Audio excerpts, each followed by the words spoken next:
Hello students, in this video we will discuss a numerical in which we will calculate velocity and acceleration.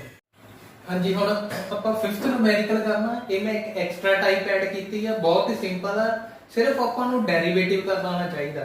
Starting ਦੇ ਵਿੱਚ ਜਦੋਂ ਆਪਾਂ mathematics tool ਕੀਤੇ ਸੀ ਉਹਦੇ ਚ ਆਪਾਂ ਡਿਫਰੈਂਸ਼ੀਏਸ਼ਨ ਉੱਤੇ ਵੀਡੀਓ ਵੀ ਬਣੀ ਹੋਈ ਆ ਉਹਦੇ ਉੱਤੇ ਤੁਸੀਂ ਦੁਬਾਰਾ ਚੈੱਕ ਕਰ ਸਕਦੇ ਆ ਜਿਹੜੇ ਆਪਾਂ ਰੂਲ ਅਪਲਾਈ ਕਰਦੇ ਆ ਹੁਣ numerical ਦੇਖੋ ਕੀ ਆ displacement of a body along x-axis is given by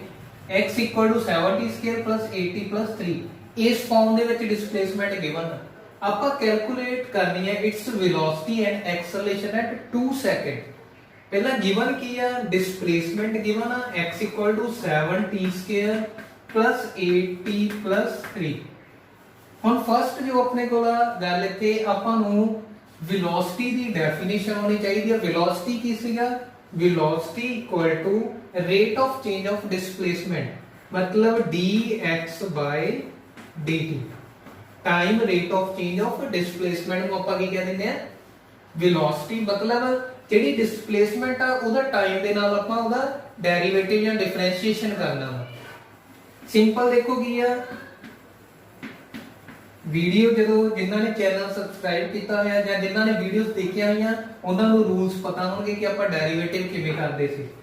7t² 8t 3 ਆਪਾਂ x ਦੀ ਵੈਲਿਊ ਪੁੱਟ ਕਰਤੀ ਹੁਣ ਦੇਖੋ ਕੀ ਕਰਨਾ ਆਪਾਂ d ਬਾਈ ਮਲਟੀਪਲਾਈ ਕਰ ਦੋ ਸਾਰਿਆਂ ਨਾਲ d ਬਾਈ dt 7t² ਪਲੱਸ ਇਹਦੇ ਨਾਲ ਵੀ ਤਿੰਨਾਂ ਨਾਲ ਮਲਟੀਪਲਾਈ ਹੋਊਗਾ ਡੈਰੀਵੇਟਿਵ ਇਹਦਾ ਮਤਲਬ ਹੁੰਦਾ t ਦੇ ਵਿਦ ਰਿਸਪੈਕਟ ਕਰਨ ਲੱਗੇ ਆਪਾਂ ਠੀਕ ਹੈ derivative t 8t plus third ਕੀ ਆ ਸਿੰਪਲ 3 ਆ d dt ਹੁਣ ਆਪਾਂ ਨੂੰ ਰੂਲ ਪਤਾ ਹੋਣੇ ਚਾਹੀਦੇ ਆ ਜੇ ਕਿਸੇ ਨੂੰ ਡਾਊਟ ਆ ਉਹ ਵੀਡੀਓ ਦੇ ਵਿੱਚ ਜਾ ਕੇ ਚੈੱਕ ਕਰ ਸਕਦਾ ਵਾ ਠੀਕ ਹੈ ਫਸਟ ਸੈਕਿੰਡ ਵੀਡੀਓ ਆ ਡਿਫਰੈਂਸ਼ੀਏਸ਼ਨ ਦੀ ਚੈਨਲ ਦੇ ਉੱਤੇ ਉਹ ਦੁਬਾਰਾ ਚੈੱਕ ਕਰ ਸਕਦਾ ਜੋ ਆਪਾਂ ਰੂਲ ਅਪਲਾਈ ਕਰਦੇ ਆ ਹੁਣ ਦੇਖੋ ਰੂਲਸ ਕੀ ਸੀਗੇ ਉਹ ਇੱਥੇ ਵੀ ਤੁਹਾਨੂੰ ਪਤਾ ਲੱਗ ਜੂ ਜਦੋਂ ਕਾਂਸਟੈਂਟ ਤੇ ਵੇਰੀਏਬਲ ਇਕੱਠੇ ਹੋਣ ਕਾਂਸਟੈਂਟ ਐਜ਼ ਇਟ ਹੀ ਲਿਖਣਾ ਮਤਲਬ 7 ਉਸੇ ਤਰ੍ਹਾਂ ਪਾਵਰ ਵਾਲਾ ਜਿਹੜਾ ਡੈਰੀਵੇਟਿਵ ਆ ਪਾਵਰ ਵਾਲਾ ਡੈਰੀਵੇਟਿਵ ਦਾ ਫਾਰਮੂਲਾ ਕੀ ਸੀ ਸਪੋਜ਼ ਕਰ ਲਓ x ਦਾ ਆਪਾਂ x ਕਿਊਬ ਦਾ ਕਰਨਾ ਡੈਰੀਵੇਟਿਵ ਪਾਵਰ ਅੱਗੇ ਆ ਜਾਂਦੀ ਹੈ ਤੇ ਪਾਵਰ ਚੋਂ ਇੱਕ ਮਾਈਨਸ ਹੋ ਜਾਂਦਾ 2 ਰਹਿ ਜਾਂਦੀ ਹੈ ਠੀਕ ਹੈ ਜਦੋਂ ਵੀ ਪਾਵਰ ਵਾਲੀ ਟਰਮ ਦਾ ਡੈਰੀਵੇਟਿਵ ਕਰਨਾ ਪਾਵਰ ਨੂੰ ਅੱਗੇ ਲਿਆਉਣਾ ਤੇ ਪਾਵਰ ਦੇ ਵਿੱਚੋਂ ਇੱਕ ਮਾਈਨਸ ਕਰਨਾ ਕਿ ਉਹਦਾ ਡੈਰੀਵੇਟਿਵ ਹੋ ਜਾਊ ਜੇ ਇਹਦੇ ਅੱਗੇ ਕੋਈ ਕਾਂਸਟੈਂਟ ਲੱਗਾ ਉਹ ਐਜ਼ ਇਟ ਹੀ ਲਿਖ ਦਾਂਗੇ ਆਪਾਂ ਹੁਣ ਇਹਦੇ ਅੱਗੇ ਕੀ ਲੱਗਾ ਕਾਂਸਟੈਂਟ 7 ਆ ਇੱਥੇ ਵੇਰੀਏਬਲ x ਸੀ ਇੱਥੇ t ਆ ਇਸ ਕਰਕੇ ਆਪਾਂ t ਵਾਲੀ ਟਰਮ ਦਾ ਡੈਰੀਵੇਟਿਵ ਕਰਦੇ ਪਏ ਆ 7 ਐਜ਼ ਇਟ ਹੀ ਆ 2 ਪਾਵਰ ਆ ਪਾਵਰ ਅੱਗੇ ਆ ਗਈ ਪਾਵਰ ਚੋਂ ਇੱਕ ਮਾਈਨਸ ਹੋ ਗਿਆ 2 minus 1 कितना रह गया 1 plus 8 constant t ਦਾ derivative with respect to t ਹਮੇਸ਼ਾ 1 ਹੁੰਦਾ ਵੇਰੀਏਬਲ ਦਾ ਵੇਰੀਏਬਲ ਨਾਲ ਡੈਰੀਵੇਟਿਵ ਕਰੋਗੇ 1 8 as it is ਰਹਿਣਾ ਧਿਆਨ ਰੱਖਣਾ 8 t ਦਾ t ਦੇ ਨਾਲ ਡੈਰੀਵੇਟਿਵ ਕਿੰਨਾ ਹੁੰਦਾ 1 plus ਕਾਂਸਟੈਂਟ ਹੁਣ ਕਾਂਸਟੈਂਟ ਦੇ ਨਾਲ ਇੱਥੇ ਦੇਖੋ ਵੇਰੀਏਬਲ ਲੱਗਾ ਸੀ ਨਾ ਇੱਥੇ ਵੀ ਵੇਰੀਏਬਲ ਸੀਗਾ ਪਰ ਇੱਥੇ ਇਕੱਲਾ ਕੀ ਹੈ ਕਾਂਸਟੈਂਟ ਜਦੋਂ ਵੀ ਇਕੱਲਾ ਕਾਂਸਟੈਂਟ ਆ ਜੇ ਇਕੱਲੇ ਕਾਂਸਟੈਂਟ ਦਾ ਡੈਰੀਵੇਟਿਵ ਕੀ ਹੋਊਗਾ 0 ਹੁੰਦਾ ਕਿੰਨਾ ਬਣ ਗਿਆ ਦੇਖੋ ਇਹ 14t 8 ਕਿੰਨਾ ਬਣ ਜੂਗਾ ਇਹ 14t 8 ਬਣ ਗਿਆ ਆਪਣੇ ਕੋਲ ਆਪਾਂ ਫਾਈਂਡ ਕਰਨੀ ਆ velocity at t equal to 2 second ਦੇ ਉੱਤੇ ਮਤਲਬ ਆ ਜਿਹੜੀ ਆਪਣੇ ਕੋਲ velocity ਆਈ ਆ 14t 8 ਆ ਗਈ ਨਾ ਆਪਣੇ ਕੋਲ ਆਪਾਂ velocity ਫਾਈਂਡ ਕਰਨੀ ਆ t equal to 2 ਸੈਕਿੰਡ ਦੇ ਉੱਤੇ ਮਤਲਬ ਜਿੱਥੇ ਵੀ t ਆਪਣੇ ਕੋਲ ਹੈਗਾ ਉੱਥੇ ਸਿੰਪਲ ਆਪਾਂ ਕੀ ਕਰਨਾ ਇਸ ਦੇ ਵਿੱਚ 2 ਪੁੱਟ ਕਰਨਾ ਹੈ ਜਿੰਨੇ ਟਾਈਮ ਦੇ ਬਾਅਦ ਪਤਾ ਕਰਨੀ ਹੈ 14 t ਦੀ ਵੈਲਿਊ ਕਿੰਨੀ ਪੁੱਟ ਕਰੋਗੇ 2 ਗਿਵਨ ਆਪਾਂ ਨੂੰ +8 ਐਜ਼ ਇਟ 14 into 2 28 plus 8 कितना आ गया 36 मीटर पर सेकंड ਇਹ ਤਾਂ ਆ ਗਈ ਆਪਣੇ ਕੋਲ velocity ਹੁਣ ਆਪਾਂ ਅੱਗੇ acceleration find ਕਰਨੀ ਹੈ ਉਹਦੇ ਲਈ ਵੀ ਤੁਹਾਨੂੰ ਡੈਫੀਨੇਸ਼ਨ ਪਤਾ ਹੋਣੀ ਚਾਹੀਦੀ ਹੈ acceleration ਦੀ ਡੈਫੀਨੇਸ਼ਨ ਕੀ ਸੀ ਆਪਣੇ ਕੋਲ rate of change of velocity ਜਾਂ ਡਿਫਰੈਂਸ਼ੀਏਸ਼ਨ ਦਾ ਸੌਰੀ ਡਿਸਪਲੇਸਮੈਂਟ ਦਾ ਡਬਲ ਡੈਰੀਵੇਟਿਵ। ਇੱਥੇ ਕੀ ਸੀਗਾ rate of change of displacement, acceleration ਕੀ ਹੁੰਦੀ ਆ rate of change of velocity. ਠੀਕ ਹੈ, ਮਤਲਬ ਵੈਲੋਸਿਟੀ ਦਾ ਟਾਈਮ ਦੇ ਨਾਲ ਕੀ ਕਰਨਾ ਆਪਾਂ ਡੈਰੀਵੇਟਿਵ। ਸਿੰਪਲ ਆਪਾਂ ਵੈਲੋਸਿਟੀ ਕੈਲਕੂਲੇਟ ਕਰ ਹੀ ਲਈ ਆ ਵੈਲਿਊ ਪੁੱਟ ਕਰਨੀ ਹੈ। ਕਿੰਨੀ ਸੀ velocity the d/dt as it is. ਆ ਵੈਲੋਸਿਟੀ ਦੀ ਵੈਲਿਊ ਜਿਹੜੀ ਆ ਵਾਲੀ ਹੈ ਇਹ ਪੁੱਟ ਕਰਨੀ, ਉਹ ਨਹੀਂ ਕਰਨੀ। ਠੀਕ ਹੈ, ਵੇਰੀਏਬਲ ਦੇ ਟਰਮ ਵਾਲੀ ਪੁੱਟ ਕਰਨੀ ਹੈ। ਕਿੰਨਾ ਆ ਜਾਊਗਾ 14t + 8। ਫਿਰ ਉਸੇ ਤਰ੍ਹਾਂ ਅਲੱਗ-ਅਲੱਗ ਕਰ ਲਾਂਗੇ d/14t dt plus d/dt into 8 ਕੀ ਬਣ ਜਾਊਗਾ ਡੈਰੀਵੇਟਿਵ ਇਹਦਾ ਕਿੰਨਾ ਹੋਊਗਾ ਦੇਖੋ 14 ਐਜ਼ ਇਟ ਇਜ਼ t ਰਹਿ ਗਿਆ ਕੱਲਾ t ਦਾ ਡੈਰੀਵੇਟਿਵ ਕਿੰਨਾ ਸੀਗਾ with respect to t 1 plus ਕੱਲਾ ਕਾਂਸਟੈਂਟ ਆ ਗਿਆ ਕੱਲੇ ਕਾਂਸਟੈਂਟ ਦਾ ਡੈਰੀਵੇਟਿਵ ਕਿੰਨਾ ਸੀਗਾ ਇੱਥੇ ਜੇ ਕੱਲਾ ਕਾਂਸਟੈਂਟ ਉਹਦਾ ਡੈਰੀਵੇਟਿਵ ਕਿੰਨਾ ਸੀ 0 ਕਿੰਨਾ ਬਣ ਗਿਆ ਇਹ 14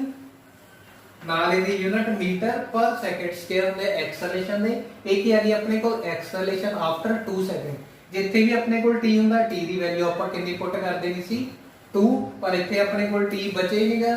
ਠੀਕ ਹੈ ਇਸ ਕਰਕੇ ਸਿੱਧਾ ਆਨਸਰ ਆ ਗਿਆ 14 ਮੀਟਰ ਪਰ ਸੈਕਿੰਡ ਸਕੁਅਰ ਠੀਕ ਹੈ ਇਹ ਸੀਗਾ ਆਪਣੇ ਕੋਲ ਜਦੋਂ ਵੀ ਇਸ ਫਾਰਮ ਦੇ ਵਿੱਚ ਆਪਾਂ ਨੂੰ ਗਿਵਨ ਹੋਵੇ ਡਿਸਪਲੇਸਮੈਂਟ ਉਹਦੀ ਵੈਲੋਸਿਟੀ ਤੇ ਐਕਸਲਰੇਸ਼ਨ ਆਪਾਂ ਆ ਫਾਰਮੂਲੇ ਤੋਂ ਕੈਲਕੂਲੇਟ ਕਰ ਸਕਦੇ ਹਾਂ ਉਹਦੇ ਲਈ ਤੁਹਾਨੂੰ ਡੈਰੀਵੇਟਿਵ ਆਉਣਾ ਚਾਹੀਦਾ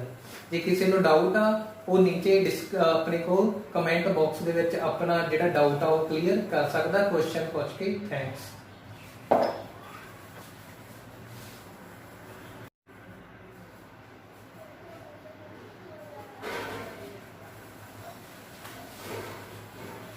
ਹਾਂਜੀ ਹੁਣ ਆਪਾਂ 5th ਨੂਮੈਰੀਕਲ ਕਰਨਾ ਇਹ ਮੈਂ ਇੱਕ ਐਕਸਟਰਾ ਟਾਈਪ ਐਡ ਕੀਤੀ ਆ ਬਹੁਤ ਹੀ ਸਿੰਪਲ ਆ ਸਿਰਫ ਆਪਾਂ ਨੂੰ ਡੈਰੀਵੇਟਿਵ ਕਰਨਾ ਆਉਣਾ ਚਾਹੀਦਾ ਸਟਾਰਟਿੰਗ ਦੇ ਵਿੱਚ ਜਦੋਂ ਆਪਾਂ ਮੈਥਮੈਟਿਕਸ ਟੂਲ ਕੀਤੇ ਸੀ ਉਹਦੇ ਚ ਆਪਾਂ ਡਿਫਰੈਂਸ਼ੀਏਸ਼ਨ ਉੱਤੇ ਵੀਡੀਓ ਵੀ ਬਣੀ ਹੋਈ ਆ ਉਹਦੇ ਉੱਤੇ ਤੁਸੀਂ ਦੁਬਾਰਾ ਚੈੱਕ ਕਰ ਸਕਦੇ ਆ ਜਿਹੜੇ ਆਪਾਂ ਰੂਲ ਅਪਲਾਈ ਕਰਦੇ ਆ ਹੁਣ ਨੂਮੈਰੀਕਲ ਦੇਖੋ ਕੀ ਆ displacement of a body along x axis is given by x equal to 70 square plus 80 plus 3 ਇਸ ਫਾਰਮ ਦੇ ਵਿੱਚ ਡਿਸਪਲੇਸਮੈਂਟ ਗਿਵਨ ਆਪਾਂ ਕੈਲਕੂਲੇਟ ਕਰਨੀ ਹੈ it's velocity and acceleration at 2 second ਪਹਿਲਾਂ ਗਿਵਨ ਕੀ ਆ ਡਿਸਪਲੇਸਮੈਂਟ ਗਿਵਨ ਆ x 7t square plus 8t plus 3 ਹੁਣ ਫਸਟ ਜੋ ਆਪਣੇ ਕੋਲ ਆ ਗੱਲ ਇੱਥੇ ਆਪਾਂ ਨੂੰ ਵੈਲੋਸਿਟੀ ਦੀ ਡੈਫੀਨੇਸ਼ਨ ਹੋਣੀ ਚਾਹੀਦੀ ਹੈ ਵੈਲੋਸਿਟੀ ਕੀ ਸੀਗਾ velocity equal to rate of change of displacement ਮਤਲਬ dx by dt time rate of change of displacement ਨੂੰ ਆਪਾਂ ਕੀ ਕਹਿ ਦਿੰਦੇ ਆ ਵੈਲੋਸਿਟੀ ਮਤਲਬ ਜਿਹੜੀ ਡਿਸਪਲੇਸਮੈਂਟ ਆ ਉਹਦਾ ਟਾਈਮ ਦੇ ਨਾਲ ਆਪਾਂ ਉਹਦਾ ਡੈਰੀਵੇਟਿਵ ਜਾਂ ਡਿਫਰੈਂਸ਼ੀਏਸ਼ਨ ਕਰਨਾ ਵਾ ਸਿੰਪਲ ਦੇਖੋ ਕੀ ਆ ਵੀਡੀਓ ਜਦੋਂ ਜਿਨ੍ਹਾਂ ਨੇ ਚੈਨਲ ਸਬਸਕ੍ਰਾਈਬ ਕੀਤਾ ਹੋਇਆ ਜਾਂ ਜਿਨ੍ਹਾਂ ਨੇ ਵੀਡੀਓਜ਼ ਦੇਖੀਆਂ ਹੋਈਆਂ ਉਹਨਾਂ ਨੂੰ ਰੂਲਸ ਪਤਾ ਹੋਣਗੇ ਕਿ ਆਪਾਂ ਡੈਰੀਵੇਟਿਵ ਕਿਵੇਂ ਕਰਦੇ ਸੀ 7t square plus 8t plus 3 ਆਪਾਂ x ਦੀ ਵੈਲਿਊ ਪੁੱਟ ਕਰਤੀ ਹੁਣ ਦੇਖੋ ਕੀ ਕਰਨਾ ਆਪਾਂ d by ਮਲਟੀਪਲਾਈ ਕਰ ਦੋ ਸਾਰਿਆਂ ਨਾਲ d by dt 7t square plus ਇਹਦੇ ਨਾਲ ਵੀ ਤਿੰਨਾਂ ਨਾਲ ਮਲਟੀਪਲਾਈ ਹੋਊਗਾ ਡੈਰੀਵੇਟਿਵ ਇਹਦਾ ਮਤਲਬ ਹੁੰਦਾ t ਦੇ ਵਿਦ ਰਿਸਪੈਕਟ ਕਰਨ ਲੱਗੇ ਆਪਾਂ ਠੀਕ ਹੈ derivative t 8t plus third ਕੀ ਆ ਸਿੰਪਲ 3 ਆ d by dt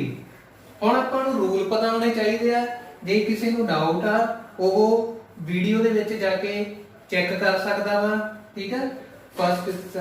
second video ਆ ਡਿਫਰੈਂਸ਼ੀਏਸ਼ਨ ਦੀ ਚੈਨਲ ਦੇ ਉੱਤੇ ਉਹ ਦੁਬਾਰਾ ਚੈੱਕ ਕਰ ਸਕਦਾ ਜੋ ਆਪਾਂ ਰੂਲ ਅਪਲਾਈ ਕਰਨੇ ਆ ਹੁਣ ਦੇਖੋ ਰੂਲਸ ਕੀ ਸੀਗੇ ਉਹ ਇੱਥੇ ਵੀ ਤੁਹਾਨੂੰ ਪਤਾ ਲੱਗ ਜੂ ਜਦੋਂ ਕਾਂਸਟੈਂਟ ਤੇ ਵੇਰੀਏਬਲ ਇਕੱਠੇ ਹੋਣ ਕਾਂਸਟੈਂਟ ਐਜ਼ ਇਟ ਹੀ ਲਿਖਣਾ ਮਤਲਬ 7 ਉਸੇ ਤਰ੍ਹਾਂ ਪਾਵਰ ਵਾਲਾ ਜਿਹੜਾ ਡੈਰੀਵੇਟਿਵ ਆ ਪਾਵਰ ਵਾਲਾ ਡੈਰੀਵੇਟਿਵ ਦਾ ਫਾਰਮੂਲਾ ਕੀ ਸੀ ਸਪੋਜ਼ ਕਰ ਲਓ x ਦਾ ਆਪਾਂ x ਕਿਊਬ ਦਾ ਕਰਨਾ ਡੈਰੀਵੇਟਿਵ ਪਾਵਰ ਅੱਗੇ ਆ ਜਾਂਦੀ ਹੈ ਤੇ ਪਾਵਰ ਚੋਂ ਇੱਕ ਮਾਈਨਸ ਹੋ ਜਾਂਦਾ 2 ਰਹਿ ਜਾਂਦੀ ਹੈ ਠੀਕ ਹੈ ਜਦੋਂ ਵੀ ਪਾਵਰ ਵਾਲੀ ਟਰਮ ਦਾ ਡੈਰੀਵੇਟਿਵ ਕਰਨਾ ਪਾਵਰ ਨੂੰ ਅੱਗੇ ਲਿਆਉਣਾ ਤੇ ਪਾਵਰ ਦੇ ਵਿੱਚੋਂ ਇੱਕ ਮਾਈਨਸ ਕਰਨਾ ਕਿ ਉਹਦਾ ਡੈਰੀਵੇਟਿਵ ਹੋ ਜਾਊ जे ਇਹਦੇ ਅੱਗੇ ਕੋਈ ਕਾਂਸਟੈਂਟ ਲੱਗਾ ਉਹ ਐਜ਼ ਇਟ ਹੀ ਲਿਖ ਦਾਂਗੇ ਆਪਾਂ। ਹੁਣ ਇਹਦੇ ਅੱਗੇ ਕੀ ਲੱਗਾ ਕਾਂਸਟੈਂਟ 7 ਆ, ਇੱਥੇ ਵੇਰੀਏਬਲ x ਸੀ, ਇੱਥੇ t ਆ, ਇਸ ਕਰਕੇ ਆਪਾਂ t ਵਾਲੀ ਟਰਮ ਦਾ ਡੈਰੀਵੇਟਿਵ ਕਰਦੇ ਪਏ ਆ। 7 ਐਜ਼ ਇਟ ਹੀ ਆ 2 ਪਾਵਰ ਆ, ਪਾਵਰ ਅੱਗੇ ਆ ਗਈ, ਪਾਵਰ ਚ ਇੱਕ ਮਾਈਨਸ ਹੋ ਗਿਆ, 2 - 1 ਕਿੰਨਾ ਰਹਿ ਗਿਆ 1 plus 8 constant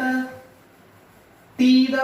derivative with respect to t ਹਮੇਸ਼ਾ 1 ਹੁੰਦਾ। ਵੇਰੀਏਬਲ ਦਾ ਵੇਰੀਏਬਲ ਨਾਲ ਡੈਰੀਵੇਟਿਵ ਕਰੋਗੇ 1 8 ਐਜ਼ ਇਟ ਹੀ ਰਹਿਣਾ, ਧਿਆਨ ਰੱਖਣਾ 8 t ਦਾ t ਦੇ ਨਾਲ ਡੈਰੀਵੇਟਿਵ ਕਿੰਨਾ ਹੁੰਦਾ 1 ਪਲੱਸ ਕਾਂਸਟੈਂਟ। ਹੁਣ ਕਾਂਸਟੈਂਟ ਦੇ ਨਾਲ ਇੱਥੇ ਦੇਖੋ ਵੇਰੀਏਬਲ ਲੱਗਾ ਸੀ ਨਾ, ਇੱਥੇ ਵੀ ਵੇਰੀਏਬਲ ਸੀਗਾ, ਪਰ ਇੱਥੇ ਇਕੱਲਾ ਕੀ ਹੈ ਕਾਂਸਟੈਂਟ। ਜਦੋਂ ਵੀ ਇਕੱਲਾ ਕਾਂਸਟੈਂਟ ਆ ਜੇ, ਇਕੱਲੇ ਕਾਂਸਟੈਂਟ ਦਾ ਡੈਰੀਵੇਟਿਵ ਕੀ ਹੋਗਾ 0 ਹੁੰਦਾ। कितना बन गया देखो ये 14t प्लस 8 कितना बन जाएगा ये 14t प्लस 8 बन गया अपने को। आप फाइंड करनी है velocity at t equal to 2 second दे उत्ते, मतलब आ जी अपने को वेलोसिटी आई है 14t प्लस 8 आ गई ना अपने को। आप वेलोसिटी फाइंड करनी है t इक्वल टू 2 सेकंड ਦੇ ਉੱਤੇ, मतलब ਜਿੱਥੇ ਵੀ t ਆਪਣੇ ਕੋਲ ਹੈਗਾ ਉੱਥੇ ਸਿੰਪਲ ਆਪਾਂ ਕੀ ਕਰਨਾ ਇਸ ਦੇ ਵਿੱਚ 2 ਪੁੱਟ ਕਰਨਾ ਹੈ, ਜਿੰਨੇ ਟਾਈਮ ਦੇ ਬਾਅਦ ਪਤਾ ਕਰਨੀ ਹੈ। 14 t ਦੀ ਵੈਲਿਊ ਕਿੰਨੀ ਪੁੱਟ ਕਰੋਗੇ 2 ਗਿਵਨ ਆਪਾਂ ਨੂੰ plus 8 as it he 14 2 28 plus 8 ਕਿੰਨਾ ਆ ਗਿਆ 36 ਮੀਟਰ ਪਰ ਸੈਕਿੰਡ। ਇਹ ਤਾਂ ਆ ਗਈ ਆਪਣੇ ਕੋਲ ਵੈਲੋਸਿਟੀ। ਹੁਣ ਆਪਾਂ ਅੱਗੇ ਐਕਸਲਰੇਸ਼ਨ ਫਾਈਂਡ ਕਰਨੀ ਹੈ, ਉਹਦੇ ਲਈ ਵੀ ਤੁਹਾਨੂੰ ਡੈਫੀਨੇਸ਼ਨ ਪਤਾ ਹੋਣੀ ਚਾਹੀਦੀ ਹੈ ਐਕਸਲਰੇਸ਼ਨ ਦੀ। ਐਕਸਲਰੇਸ਼ਨ ਦੀ ਡੈਫੀਨੇਸ਼ਨ ਕੀ ਸੀ ਆਪਣੇ ਕੋਲ rate of change of velocity ਜਾਂ ਡਿਫਰੈਂਸ਼ੀਏਸ਼ਨ ਦਾ ਡਿਸਪਲੇਸਮੈਂਟ ਦਾ ਡਬਲ ਡੈਰੀਵੇਟਿਵ। ਇੱਥੇ ਕੀ ਸੀਗਾ rate of change of displacement, acceleration ਕੀ ਹੁੰਦੀ ਆ rate of change of velocity. ठीक है, मतलब वेलोसिटी ਦਾ ਟਾਈਮ ਦੇ ਨਾਲ ਕੀ ਕਰਨਾ ਆਪਾਂ ਡੈਰੀਵੇਟਿਵ। ਸਿੰਪਲ ਆਪਾਂ वेलोसिटी ਕੈਲਕੂਲੇਟ ਕਰ ਹੀ ਲਈ ਆ, ਆ ਵੈਲਿਊ ਪੁੱਟ ਕਰਨੀ ਹੈ ਕਿੰਨੀ ਸੀ velocity the d/dt as it ਹੀ। ਆ वेलोसिटी ਦੀ ਵੈਲਿਊ ਜਿਹੜੀ ਆ ਵਾਲੀ ਹੈ ਇਹ ਪੁੱਟ ਕਰਨੀ, ਉਹ ਨਹੀਂ ਕਰਨੀ, ਠੀਕ ਹੈ ਵੇਰੀਏਬਲ ਦੇ ਟਰਮ ਵਾਲੀ ਪੁੱਟ ਕਰਨੀ ਹੈ। ਕਿੰਨਾ ਆ ਜਾਊਗਾ 14t plus 8। फिर उसी तरह अलग अलग कर लांगे d/14t by dt plus d/dt into 8 की बन जाएगा डेरिवेटिव ਇਹਦਾ कितना होगा देखो 14 एज इट ही t रह गया कल्ला t का डेरिवेटिव कितना सीगा with respect to t 1 plus कल्ला कांस्टेंट आ गया कल्ले कांस्टेंट ਦਾ डेरिवेटिव कितना ਸੀਗਾ ਇੱਥੇ ਜੇ कल्ला कांस्टेंट ਉਹਦਾ डेरिवेटिव कितना ਸੀ 0 कितना बन गया है 14 ਨਾਲ ਇਹਦੀ unit metre per second square ਦੇ ਐਕਸਲਰੇਸ਼ਨ ਦੇ ਇਹ ਕੀ ਆ ਗਈ ਆਪਣੇ ਕੋਲ ਐਕਸਲਰੇਸ਼ਨ ਆਫਟਰ 2 ਸੈਕਿੰਡ। ਜਿੱਥੇ ਵੀ ਆਪਣੇ ਕੋਲ t ਹੁੰਦਾ t ਦੀ ਵੈਲਿਊ ਆਪਾਂ ਕਿੰਨੀ ਪੁੱਟ ਕਰ ਦੇਣੀ ਸੀ 2 ਪਰ ਇੱਥੇ ਆਪਣੇ ਕੋਲ t ਬਚੇ ਨਹੀਂਗਾ ਠੀਕ ਹੈ ਇਸ ਕਰਕੇ ਸਿੱਧਾ ਆਨਸਰ ਆ ਗਿਆ 14 ਮੀਟਰ ਪਰ ਸੈਕਿੰਡ ਸਕੁਅਰ ਠੀਕ ਹੈ। ਇਸ ਦਾ ਆਪਣੇ ਕੋਲ ਜਦੋਂ ਵੀ ਇਸ ਫਾਰਮ ਦੇ ਵਿੱਚ ਆਪਾਂ ਨੂੰ ਗਿਵਨ ਹੋਵੇ ਡਿਸਪਲੇਸਮੈਂਟ ਉਹਦੀ ਵੈਲੋਸਿਟੀ ਤੇ ਐਕਸਲਰੇਸ਼ਨ ਆਪਾਂ ਆ ਫਾਰਮੂਲੇ ਤੋਂ ਕੈਲਕੂਲੇਟ ਕਰ ਸਕਦੇ ਹਾਂ। ਉਹਦੇ ਲਈ ਤੁਹਾਨੂੰ ਡੈਰੀਵੇਟਿਵ ਆਉਣਾ ਚਾਹੀਦਾ। ਜੇ ਕਿਸੇ ਨੂੰ ਡਾਊਟ ਆ ਉਹ ਨੀਚੇ ਆਪਣੇ ਕੋਲ ਕਮੈਂਟ ਬਾਕਸ ਦੇ ਵਿੱਚ ਆਪਣਾ ਜਿਹੜਾ ਡਾਊਟ ਆ ਉਹ ਕਲੀਅਰ ਕਰ ਸਕਦਾ ਕੁਐਸਚਨ ਪੁੱਛ ਕੇ। ਥੈਂਕਸ।